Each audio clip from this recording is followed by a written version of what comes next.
ហូបផ្លែប្រេងចង់ពាក់កណ្ដាលជីវិតហើយមិនដែលដឹងថាផ្លែប្រេងមានអត្ថប្រយោជន៍ចំពោះសុខភាពទេបងប្អូនឥឡូវនេះយើងមកដឹងអំពីអត្ថប្រយោជន៍របស់ផ្លែប្រេងទាំងអស់គ្នាបងប្អូនគុណប្រយោជន៍របស់ផ្លែប្រេងបងប្អូនដែលយើងបរិភោគទៅគឺវាជួយដល់សុខភាពថ្លើមហើយល្អសម្រាប់អ្នកលើសជាតិពុលកាត់បន្ថយជាតិស្ករល្អបំផុតសម្រាប់អ្នកទឹកនោមផ្អែមហើយជួយសុខភាពបេះដូងសម្បូរទៅដោយប៉ូតាស្យូមហើយជួយលាងសម្អាតឈាមសម្បូរដោយជាតិដែក ហើយជួយសុខភាពស្បែកនិងភ្នែកផងដែរដែលវាផ្ទុកទៅដោយវីតាមីន A ហើយនិងវីតាមីន C និងរ៉ែអីចឹងទៅហើយនៅមានជាច្រើនទៀតបងប្អូនដែលវាអាចជួយបានច្រើនទៀតណាបងប្អូនហើយនេះតាមខ្ញុំស្រាវជ្រាវមកគេថា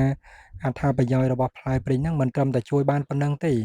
គឺវាជួយបង្ការដំបៅផងដែរជួយបង្ការជំងឺដំបៅបងប្អូនដែលយើងមានដំបៅមានអីចឹងទៅគឺវាជួយបង្ការផងដែរហើយ6ហ្នឹងគឺវាជួយបង្ការនៅជំងឺមហារីក ហើយទី7អាស្លឹកព្រីងហ្នឹងក៏វាល្អសម្រាប់ប្រព័ន្ធរំលាយអាហារ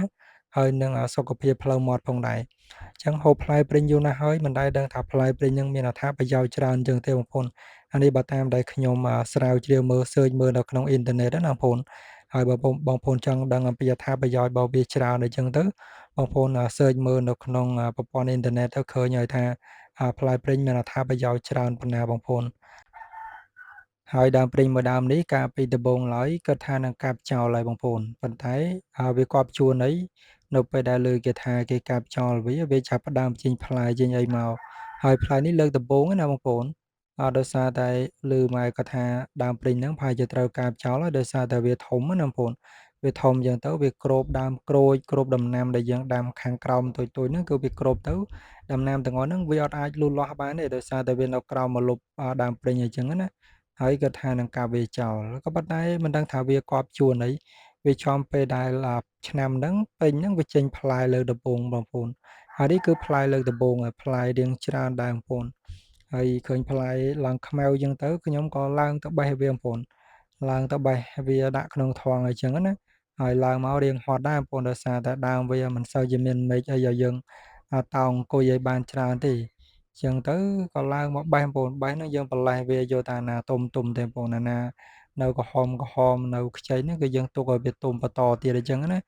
យើងដាក់ថង់មួយយើងដាក់ថង់មួយតាមខ្លួនទៅពេលដែលយើងឡើងទៅយើងប្រឡេះមួយយកតាណាទុំអាណាខ្មៅណាពីព្រោះថាព្រីងនៅពេលដែលវាខ្មៅទៅវាឆ្ងាញ់វាផ្អែមឆ្ងាញ់អីចឹងទៅតែបើថាវានៅក្រហមវាជូរអញ្ចឹងណាបងប្អូន ហើយព្រីងនេះមិនដឹងថាព្រីងអីទេបងប្អូនដោយសារតែយើងហូបគ្រាប់ទៅយើងព្រោះចោលទៅវាដុះអីចឹងណាបងប្អូនហើយចេះតែថែទៅវាមានផ្លែមានអីដែរហើយព្រីងបើសិនជាព្រីងប្រភេទព្រីងដោះកបីបងប្អូនព្រីងដោះកបីផ្លែធំណា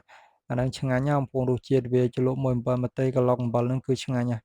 តែអានេះមិនដឹងថាព្រីងអីទេផ្លែវាតូចទេហើយ